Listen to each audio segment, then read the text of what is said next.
warahmatullahi wabarakatuh. Kami dari kelompok 1 ingin memaparkan presentasi kami. Sebelumnya kami ingin memperkenalkan diri. Bersama saya sendiri Uswatun Hasanah dan rekan-rekan saya Ingrid Junarti Saragi. Saya Muhammad Afrozi Wedil Alfaris. Saya Rika Nurjihan.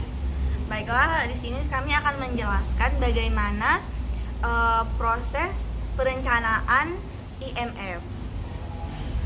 Yang pertama akan dijelaskan oleh rekan saya Rika Nurjihan. Kami persilahkan. Baiklah, jadi yang pertama ini bagaimana organisasi IMF membuat perencanaan manajemennya. Yang pertama itu mereka memantau perkembangan dan kebijakan ekonomi. IMF memiliki tugas melakukan pemantauan setiap negara anggotanya dalam hal pemilihan kebijakan serta perkembangan ekonominya. Selanjutnya, IMF akan memberikan saran mengenai kebijakan yang dinilai tepat terkait kebijakan tersebut.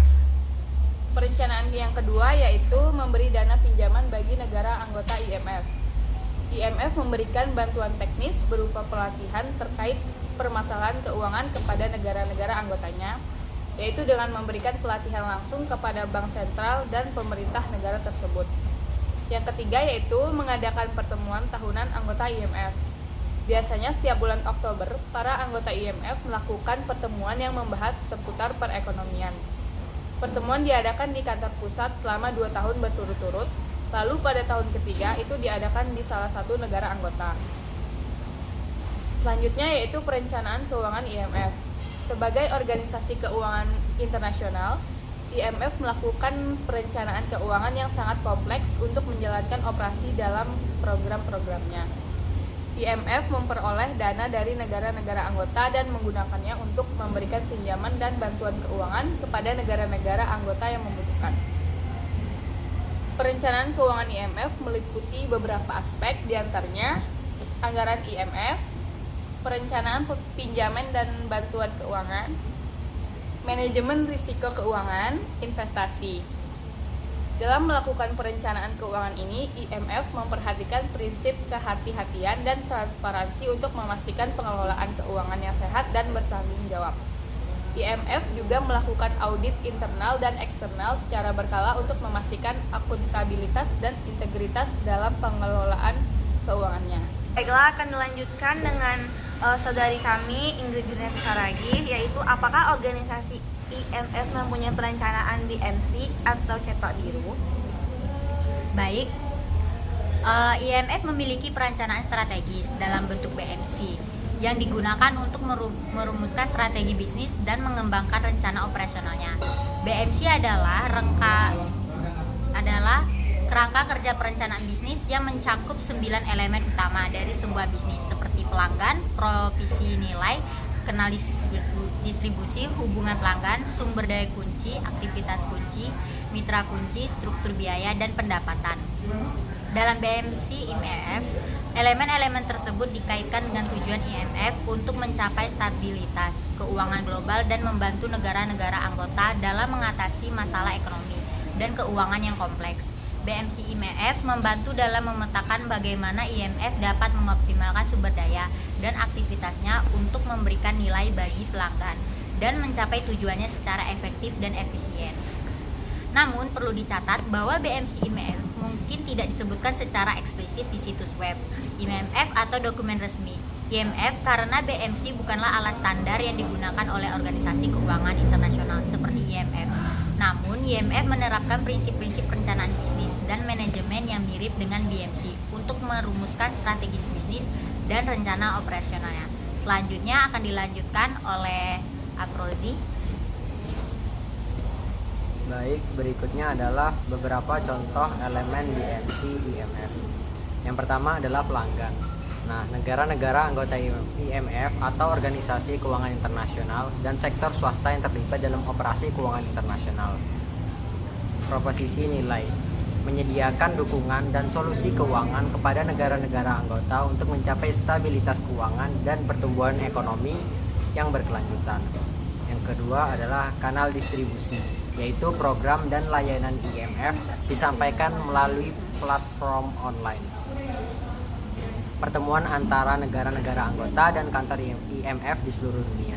hubungan pelanggan, IMF membangun hubungan dengan negara-negara anggota organisasi keuangan internasional dan sektor swasta melalui pertemuan, dialog kebijakan, dan kerjasama operasional. Yang ketiga adalah sumber daya kunci. Sumber daya IMF termasuk dana dari negara-negara anggota, staf ahli, dan teknologi informasi. Yang keempat adalah aktivitas kunci. IMF melakukan analisis dan evaluasi ekonomi negara-negara anggota, memberikan bantuan teknis dan keuangan, dan memfasilitasi pertemuan antar negara-negara anggota. Yang selanjutnya adalah mitra kunci. IMF bekerja sama dengan organisasi keuangan internasional seperti Bank Dunia dan Bank Pembangunan Asia, serta dengan sektor swasta dan otoritas keuangan nasional. Yang selanjutnya yaitu struktur biaya. Biaya IMF mencakup gaji staf, biaya operasional kantor, biaya kebijakan dan program, dan biaya pinjaman dan bantuan keuangan. Yang selanjutnya lagi pendapatan. Pendapatan IMF ini berasal dari bunga pinjaman, biaya keanggotaan, dan keuntungan dari investasi keuangan. Nah, bagaimana organisasi IMF mengorganisasikan manajemennya? IMF ini memiliki tugas utama yaitu mendorong terbentuknya kerjasama moneter secara internasional antar negara-negara yang menjadi anggotanya, antara lain yang pertama memberikan fasilitas untuk pertumbuhan dan perluasan transaksi internasional yang seimbang. Yang kedua, mendorong stabilitas dari nilai tukar mata uang internasional. Nah, yang ketiga, membantu terbentuknya sistem pembayaran secara multilateral. Selanjutnya, memenuhi sumber bantuan yang telah dilengkapi dengan sistem safeguard berkualitas kepada negara anggota yang sedang mengalami masalah perekonomian atau neraca pembayaran. Yang selanjutnya, dalam jangka panjang, menurunkan tingkat kemiskinan di seluruh dunia. Poin selanjutnya yaitu bagaimana organisasi IMF mengatur manajemennya. Setiap negara di dunia bisa menjadi anggota atau bagian dari IMF asal memiliki kebijakan luar negeri dan menerima anggaran dasar organisasi. IMF adalah lembaga yang bertanggung jawab untuk membuat dan menjaga sistem moneter internasional. Artinya, IMF bertanggung jawab atas setiap transaksi internasional yang terjadi antar negara. Lembaga tersebut menyediakan mekanisme yang sistematis untuk transaksi antar nilai tukar atau foreign exchange.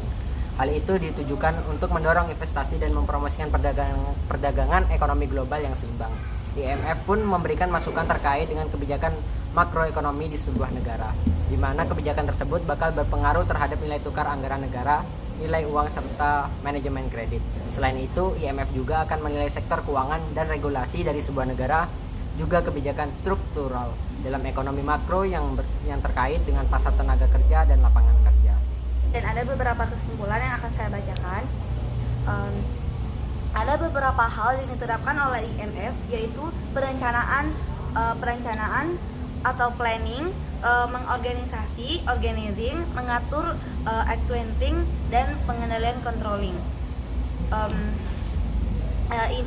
IMF adalah lembaga yang bertanggung jawab untuk membuat dan menjaga sistem moneter internasional. Dan di sini kita dapat melihat bahwa IMF ini sangat teliti terhadap keuangan, dan ia juga banyak menginvestasikan ke luar negeri dan sangat teliti terhadap bunga-bunga yang mereka miliki. Terus, baiklah, sekian dari kelompok kami. Kami tutup dengan wassalamualaikum warahmatullahi wabarakatuh.